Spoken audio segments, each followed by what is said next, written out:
اعوذ باللہ من الشیطان الرجیم بسم اللہ الرحمن الرحیم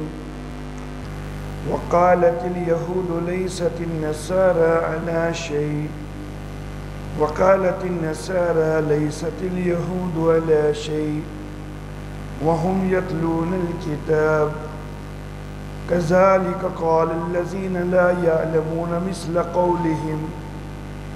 فالله يحكم بينهم يوم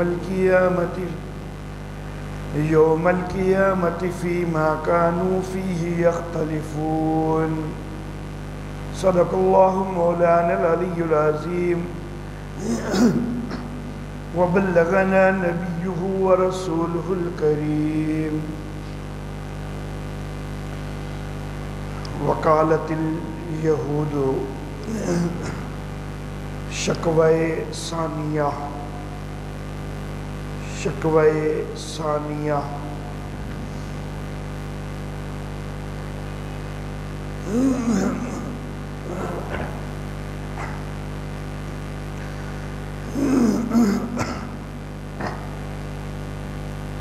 اور یہود نے کہا کہ نصارہ کسی چیز پر نہیں ہے، یعنی ان کے پاس کوئی بنیاد نہیں ہے، اور نصارہ یعنی عیسائیوں نے کہا کہ یہود کسی چیز پر نہیں ہے، حالانکہ وہ سب کتاب کی تلاوت کرتے ہیں۔ کذالک قال الذین، جواب شکوہ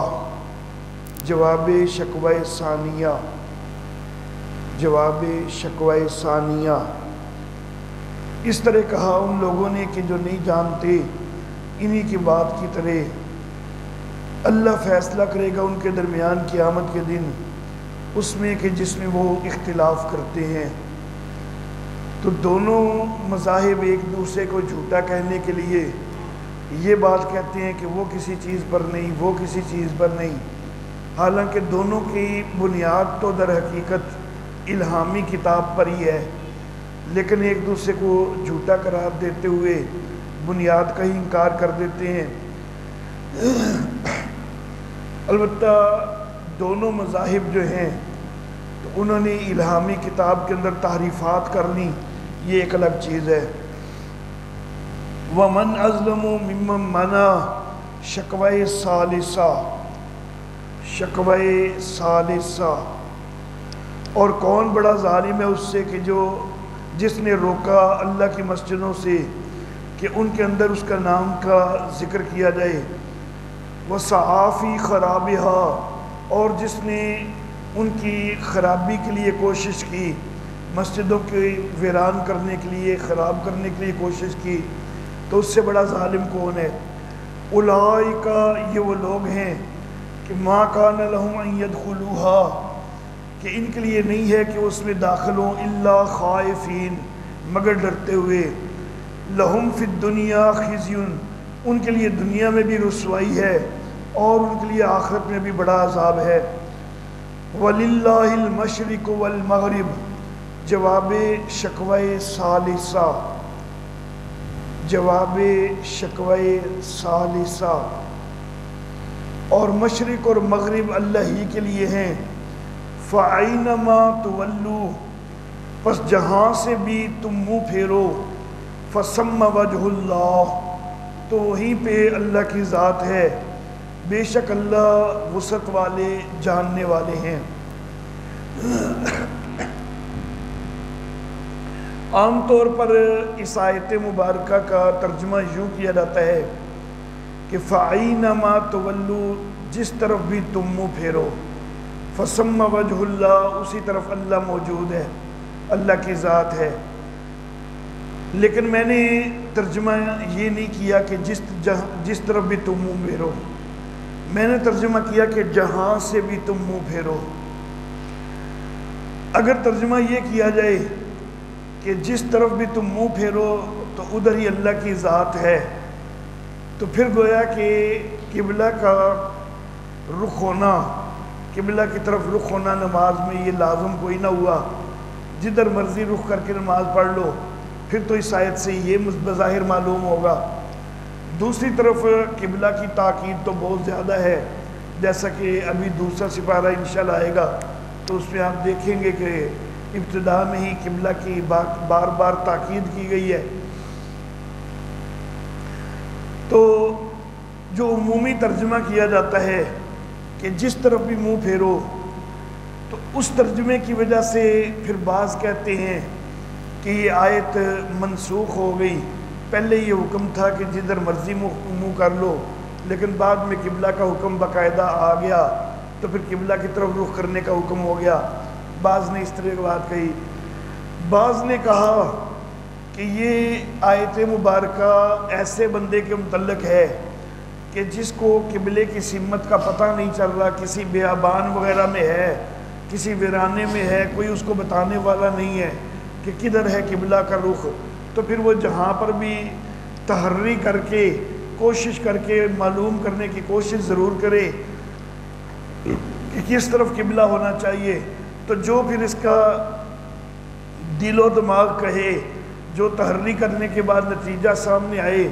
تو اس کے مطابق عمل کر لے، تو جدھر بھی رخ ہو جائے گا تحری کرنے کے بعد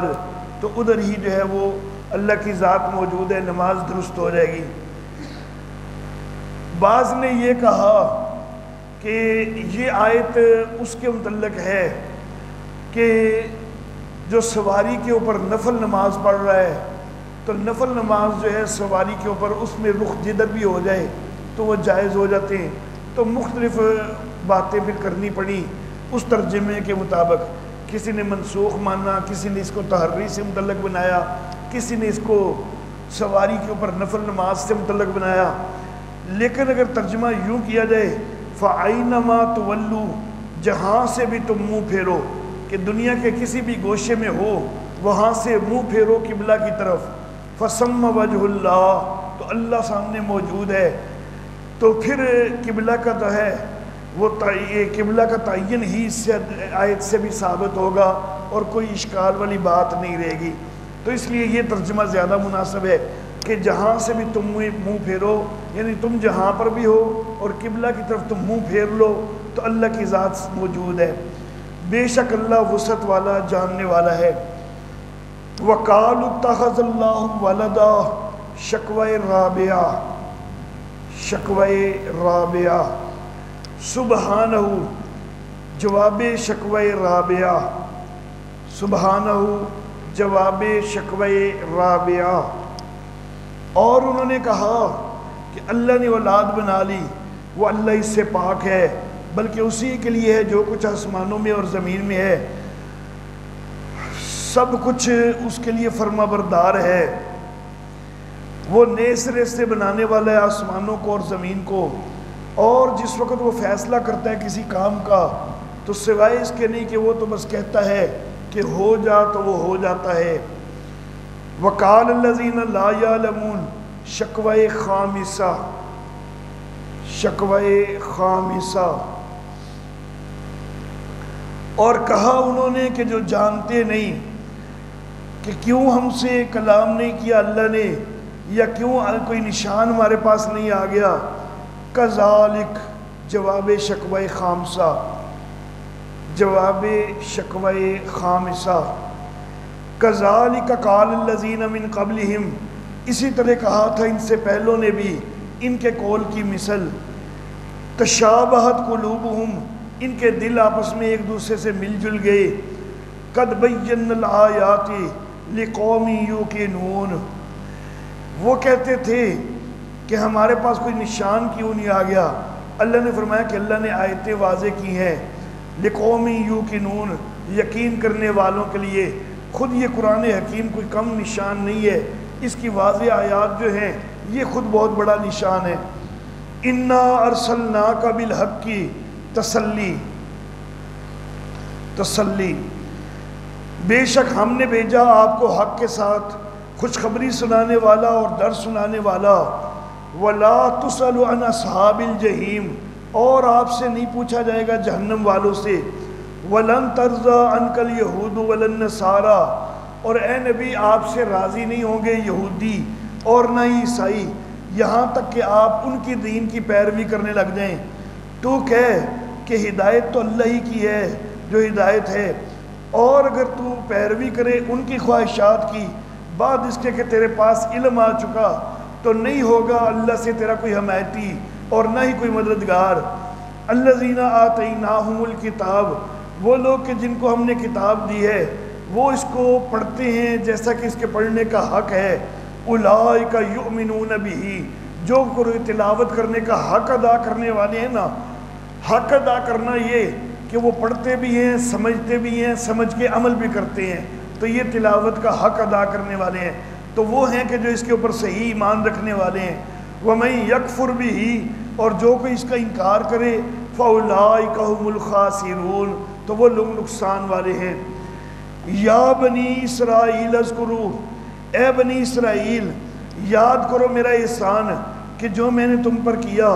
اور میں نے تم کو فضیلت دی جہان والوں پر، یعنی اس دور کے جہان والوں پر تم کو فضیلت دی گئی۔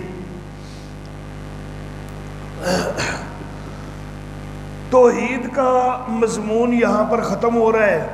اور آگے رسالت کا مضمون جو ہے وہ شروع ہو رہا ہے۔ یہ آیت مبارکہ جو ہے اس کے اندر وہی چیز ایک دفعہ پھر ذکر کی گئی ہے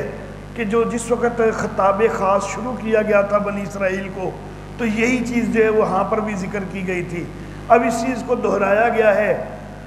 تو یہ شاید اسی وجہ سے کہ یہ واضح کرنے کے لیے کہ یہاں ایک چیز جو ہے اس کا بیان مکمل ہو رہا ہے، توحید کا بیان مکمل ہو رہا ہے، اور رسالت کے بیان کا آگے آغاز ہو رہا ہے۔ وَاتَّقُوا يَوْمًا لَا تَجْزِي نَفْسٌ، اچھا یا بنی اسرائیل، اے بنی اسرائیل یاد کرو میرا انعام کہ جو میں نے تم پر انعام کیا، اور میں نے تم کو فضیلت دی جہانوں پر، یعنی اس دور کے جہان والوں پر فضیلت دی، اور ڈرو اس دن سے کہ جب نہیں کام آئے گا کوئی نفس کسی نفس کے کچھ بھی،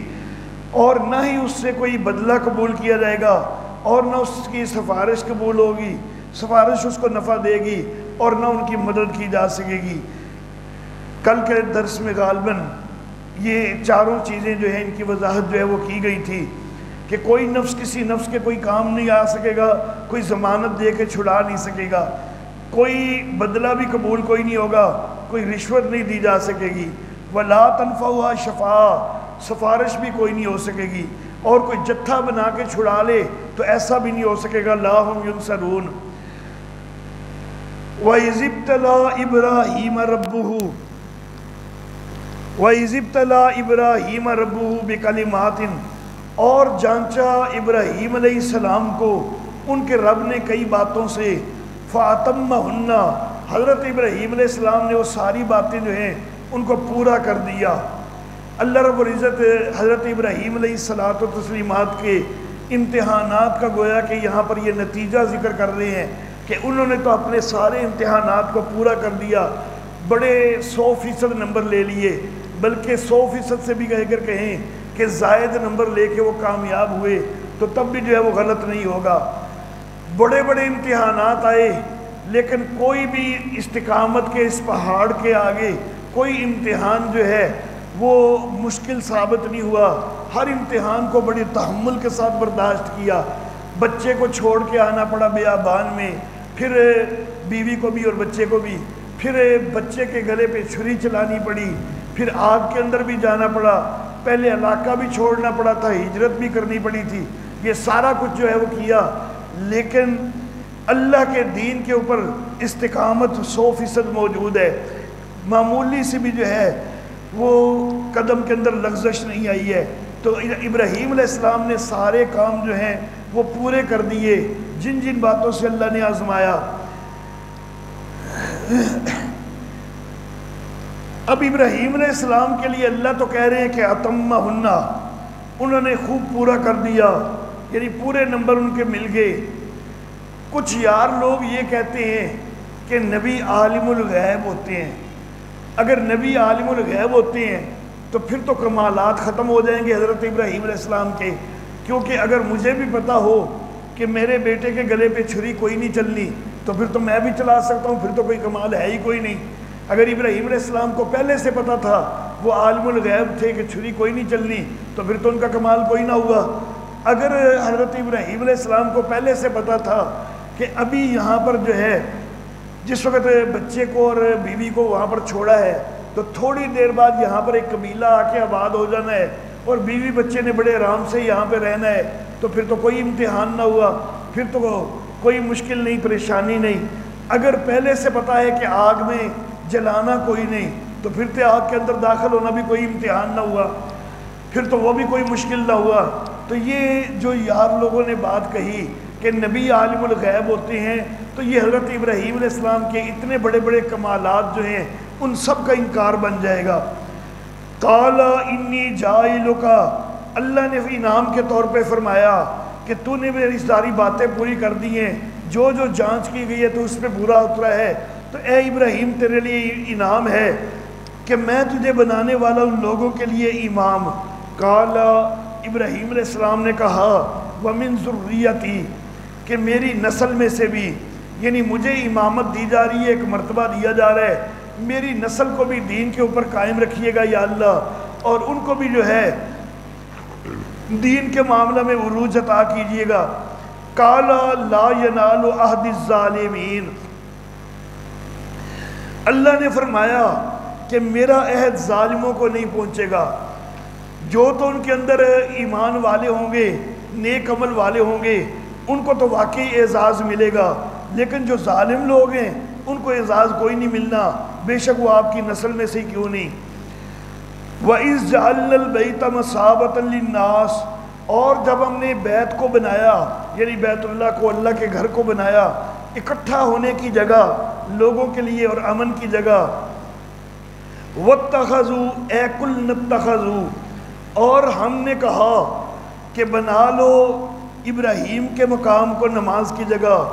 وَعَهِدْنَا إِلَىٰ إِبْرَاهِيمَ، اور ہم نے پختہ حکم دیا، تاکیدی حکم دیا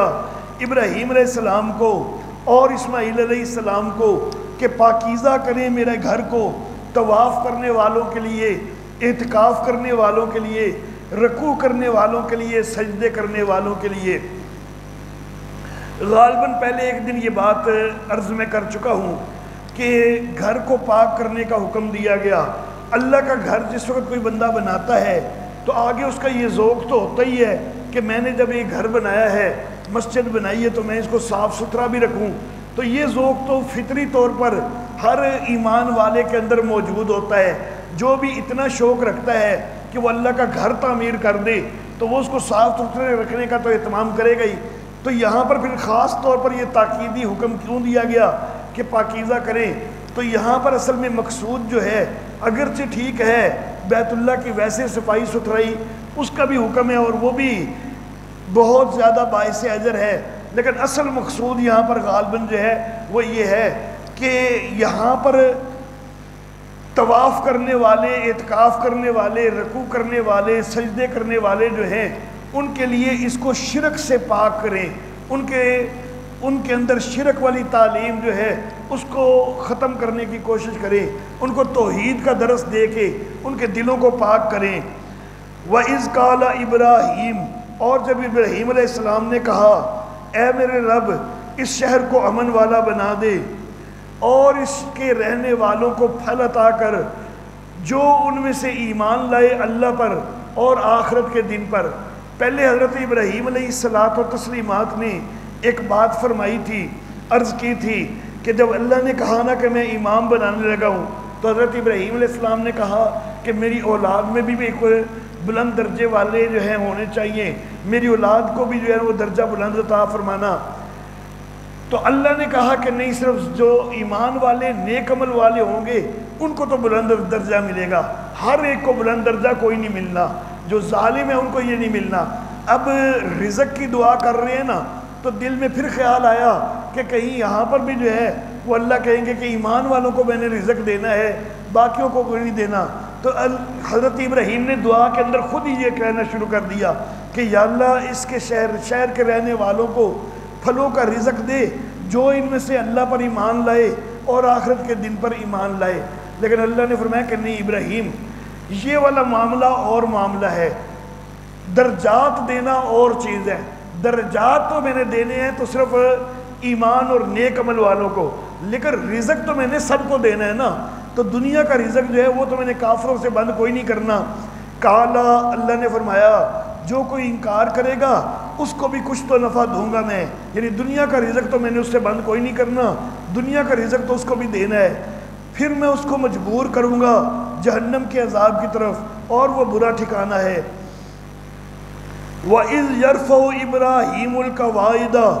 اور جب اٹھا رہے تھے ابراہیم علیہ السلام بنیادیں بیت اللہ کی، اور اسماعیل علیہ السلام ساتھ ساتھ یہ دعا کر رہے تھے کہ اے ہمارے رب ہماری طرف سے اس کو قبول کر لے، بے شک تو ہی ہے سننے والا جاننے والا۔ حضرت اسماعیل علیہ الصلاۃ والتسلیمات جس وقت یہ بیت اللہ کی تعمیر ہوئی ہے تو غالباً ابھی نبی نہیں بنائے گئے تھے، ممکن ہے بنائے جا چکے ہوں، اگر بنائے جا چکے ہیں تو 2 نبی ہیں جو تعمیر کر رہے ہیں، اور اگر نہیں بنائے جا چکے تو ایک نبی ہے اور دوسرا اللہ کا ولی ہے، اور اللہ کا ولی بھی ایسا ہے کہ جو مستقبل میں نبی بننے والا ہے۔ تو 2 عظیم شخصیات ہیں اور کام بھی بڑا عظیم کر رہے ہیں کہ اللہ کے گھر کی تعمیر کر رہے ہیں، وہ گھر کے جو امت محمدیہ کے لیے قبلہ بننے والا ہے اس کی تعمیر کی جا رہی ہے، کام بھی بڑا عظیم کر رہے ہیں، کرنے والے بھی بڑے عظیم ہیں، اور ظاہر بات ہے کہ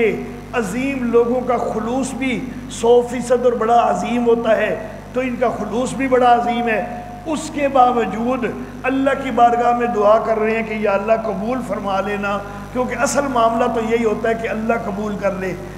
تو کسی کو بھی اپنی دینی خدمات کے اوپر ناز نہیں کرنا چاہیے کہ میں بڑی دینی خدمات کر رہا ہوں، میں یہ کر رہا ہوں، وہ کر رہا ہوں، ناز نہیں ہونا چاہیے، فخر نہیں ہونا چاہیے، بلکہ اللہ سے دعا ہونی چاہیے کہ یا اللہ جو کچھ بھی میں کر رہا ہوں، جتنی کی میری سے کوششیں ہو رہی ہیں، یا اللہ ان کو قبول فرما لے، اصل معاملہ تو تیری قبولیت کا ہے۔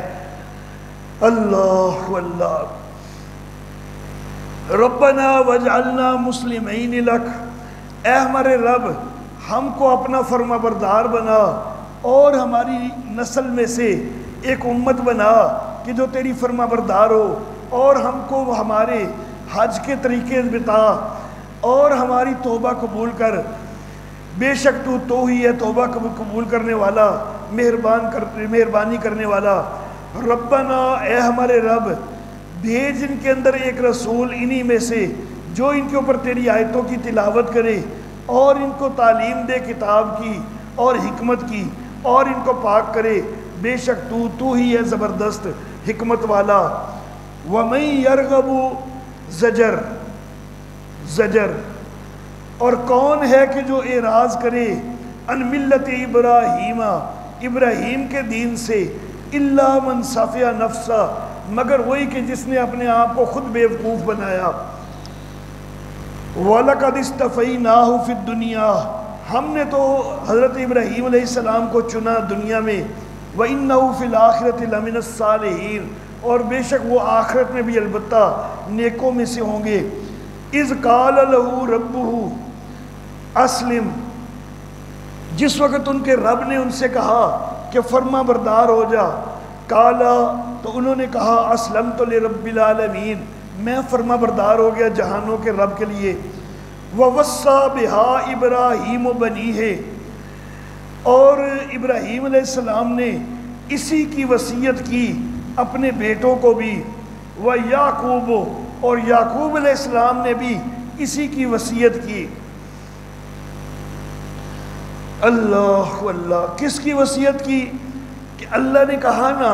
کہ اسلم، فرما بردار ہو جا، تو انہوں نے فوراً کہا اسلمت لرب العالمین۔ تو یہ جو کلمہ ہے نا، خود بھی اس کا اقرار کیا کہ ہم نے جو ہے جہانوں کے رب کے فرما بردار ہوئے، اور اپنی نسل کو بھی یہ تاکید کی، اپنی اولاد کو بھی یہ تاکید کی کہ جہانوں کے رب کا فرما بردار رہنا ہے۔ اسی کی تلقین کی، اسی کلمہ کی، اسلمت لرب العالمین والے کلمہ کی تلقین کی ابراہیم علیہ السلام نے اپنے بیٹوں کو، اور یعقوب علیہ السلام نے بھی۔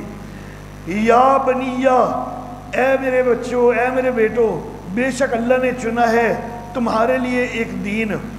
پس تم نہ مرو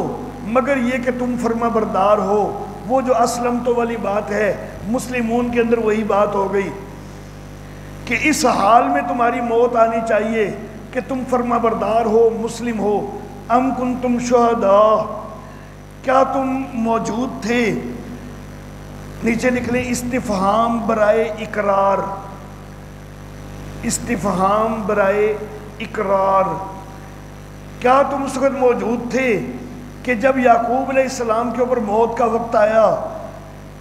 جب کہ انہوں نے اپنے بیٹوں سے کہا کہ کس کی بندگی کرو گے میرے بعد؟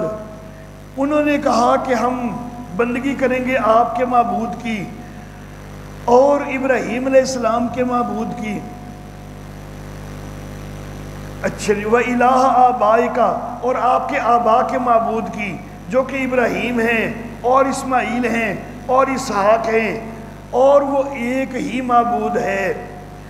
نَعْبُدُ الہ کا جب کہا کہ ہم آپ کے معبود کی بندگی کریں گے، آگے کہا وَإِلَٰهَ آبَائِكَ، اور آپ کے آبا کے معبود کی بندگی کریں گے۔ تو جب دو دفعہ معبود کا لفظ آیا نا تو شائبہ ہو سکتا تھا کہ یعقوب علیہ السلام کا معبود کسی اور کو سمجھتے ہوں اور ابراہیم اسماعیل اسحاق کا معبود کسی اور کو سمجھتے ہو، تو ساتھ ہی انہوں نے وضاحت کی کہ نہیں، ہم سب کو ہم ایک ہی معبود سمجھتے ہیں، آپ کا معبود بھی وہی ہے جو آپ کے آبا کا بھی معبود ہے اور ہم اسی کی بندگی کریں گے۔ وَنَحْنُ لَهُ مُسْلِمُونَ، اور ہم اسی کے فرما بردار ہوں گے۔ تِلْكَ أُمَّةٌ قَدْ خَلَتْ، یہ ایک جماعت تھی کہ جو گزر چکی۔ تو یہ حضرت ابراہیم علیہ الصلاۃ والتسلیمات کا تفصیلی تذکرہ ہوا، اور اس کے اندر نبی اکرم صلی اللہ علیہ وسلم کے لیے دعا بھی موجود ہے۔ تو یہ رسالت کا سلسلہ جو ہے اس کا یہاں پر تذکرہ ہے کہ دیکھو یہ رسول، یہ وہ رسول ہے کہ جو ابراہیم علیہ السلام کی دعا کا مصداق بن کے سامنے آیا ہے، تو اس رسول کی رسالت کو قبول کرو۔ اللہ اللہ، یہ ایک جماعت تھی کہ جو گزر چکی۔ لہا ما کسبت وَلَكُمْ مَا كَسَبْتُمْ، ان کے لیے تھا جو انہوں نے کمایا، ان کے لیے ہے جو انہوں نے کمایا، اور تمہارے لیے جو تم نے کمایا، اور تم سے نہیں پوچھا جائے گا اما کانوا یعملون، جو کچھ وہ کرتے رہے۔ وَقَالُوا كُونُوا هُودًا وَنَصَارَىٰ، شکوہ، اور کہتے ہیں کہ یہودی ہو جاؤ یا عیسائی ہو جاؤ ہدایت پا جاؤ گے۔ کل، جواب شکوہ، تو کہہ بل ملت ابراہیم حنیفا، بلکہ ہم نے تو ابراہیم کے دین کو اختیار کیا، ہم نے ابراہیم کی ملت کو اختیار کیا، حنیفہ جو کہ یکسو تھا، کہ صرف اللہ ہی کی طرف توجہ کرنے والا، وما کان من المشرکین، اور وہ مشرکوں میں سے نہیں تھا۔ قولوا آمنا باللہ، کہو کہ ہم ایمان لائے اللہ پر اور اس پر کہ جو نازل کیا گیا ہمارے اوپر، اور جو نازل کیا گیا ابراہیم پر اور اسماعیل پر اور اسحاق پر اور یعقوب پر اور ان کی اولاد پر، اور جو دیا گیا موسیٰ علیہ السلام کو اور عیسیٰ علیہ السلام کو، اور جو دیا گیا دیگر نبیوں کو ان کے رب کی طرف سے۔ لا نفرق بین احد منہم، ہم ان کے درمیان، ان میں سے کسی کے درمیان کوئی فرق نہیں کرتے۔ وَنَحْنُ لَهُ مُسْلِمُونَ، اور ہم اسی کے فرما بردار ہیں۔ فرق نہیں کرتے، مراد یہ ہے کہ نبی اور رسول ہونے کی حیثیت سے ہر نبی کو ہم مانتے ہیں، یہ نہیں کہ کسی کو مان لے اور کسی کا انکار کر دیں۔ باقی درجات کا فرق جو ہے وہ ایک الگ چیز ہے، اس کا اللہ رب العزت نے تیسرے سپارے کی ابتدا میں ذکر کیا ہے کہ تِلْكَ الرُّسُلُ فَضَّلْنَا بَعْضَهُمْ عَلَىٰ بَعْضٍ، کہ یہ رسول جو ان میں سے ہم نے بعض کو بعض پر فضیلت دی ہے، لیکن ایمان کے لحاظ سے ہم کوئی فرق نہیں کرتے، ہم ہر نبی پر ایمان لاتے ہیں، جو بھی اللہ کا سچا نبی ہے ہم نے سب پر ایمان قبول کیا ہے، یہ نہیں کہ کسی نبی کو مان لیں کسی کو نہ مانیں۔ فَإِنْ آمَنُوا، پھر اگر وہ ایمان لائیں مثل اس کے کہ جس طرح تم ایمان لائے تو وہ ہدایت والے ہو گئے۔ وَإِن تَوَلُّوا، اور اگر انہوں نے منہ پھیرا، فَإِنَّمَا هُمْ فِي شِقَاقٍ، تو پھر بے شک وہ ضد میں ہیں۔ فَسَيَكْفِيكَهُمُ اللَّهُ،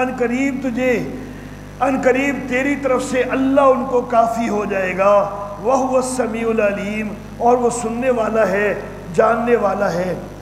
سیدنا عثمان ذی النورین رضی اللہ تعالی عنہ جس وقت شہید ہوئے ہیں،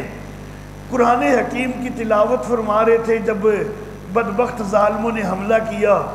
قرآن حکیم سامنے کھلا ہوا تھا، تو خون کا جو پہلا قطرہ گرا تھا تو وہ قرآن حکیم کے اوراق پہ وہ گرا تھا، اور وہ اس لفظ پہ گرا تھا کہ فَسَيَكْفِيكَهُمُ اللَّهُ، جس کا ترجمہ یہ بنتا ہے کہ ان قریب تیری طرف سے اللہ ان کو کافی ہو جائے گا۔ شاید اس کے اندر اللہ رب العزت نے ایک اشارہ کر دیا کہ عثمان تیرے دشمنوں سے اللہ خود نپٹ لے گا۔ صبغت اللہ اَقُولُ قَبِلْنَا، صبغت اللہ یعنی کہو کہ ہم نے قبول کر لیا اللہ کا رنگ۔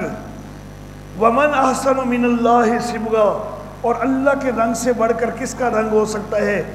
وَنَحْنُ لَهُ عَابِدُونَ، اور ہم اسی کے عبادت گزار ہیں۔ اللہ کا رنگ یہی ہے کہ بندگی اللہ ہی کی جائے۔ قُلْ أَتُحَاجُّونَنَا، تو کہہ کہ کیا تو ہم سے جھگڑا کرتا ہے اللہ کے متعلق، حالانکہ وہ ہمارا بھی رب ہے اور تمہارا بھی رب ہے، اور ہمارے لیے ہمارے اعمال ہیں، تمہارے لیے تمہارے اعمال ہیں، ہم اسی کے لیے خالص ہیں۔ ام تقولون، کیا تم یہ کہتے ہو کہ ابراہیم اور اسماعیل اور اسحاق اور یعقوب اور ان کی اولاد یہ یہودی تھے یا عیسائی تھے؟ کل، تو کہہ کہ کیا تم زیادہ جانتے ہو یا اللہ زیادہ جانتا ہے؟ ومن ازلم، اور کون بڑا ظالم ہے اس سے کہ جو اللہ کی گواہی کو چھپائے۔ کون سی گواہی؟ کہ اندہ جو اس کے پاس ثابت ہو چکی ہے، من اللہ کی طرف سے۔ وَمَا اللَّهُ بِغَافِلٍ عَمَّا تَعْمَلُونَ، اور اللہ اس سے غافل نہیں ہے کہ جو کچھ تم کرتے ہو۔ تِلْكَ أُمَّةٌ قَدْ خَلَتْ، یہ ایک امت ہے کہ جو پیچھے گزر چکی، جو پہلے گزر چکی۔ لہا ما کسبت وَلَكُمْ مَا کسبتم، ان کے لیے ہے وہ کہ جو انہوں نے کمایا، اور تمہارے لیے وہ ہے جو تم نے کمایا۔ وَلَا تُسْأَلُونَ عَمَّا كَانُوا يَعْمَلُونَ، اور تم سے سوال نہیں کیا جائے گا کہ جو کچھ وہ کرتے رہے۔ سَيَقُولُ السُّفَهَاءُ، جواب شبہ اولا، جواب شبہ اولا۔ شبہ یہ تھا کہ سارے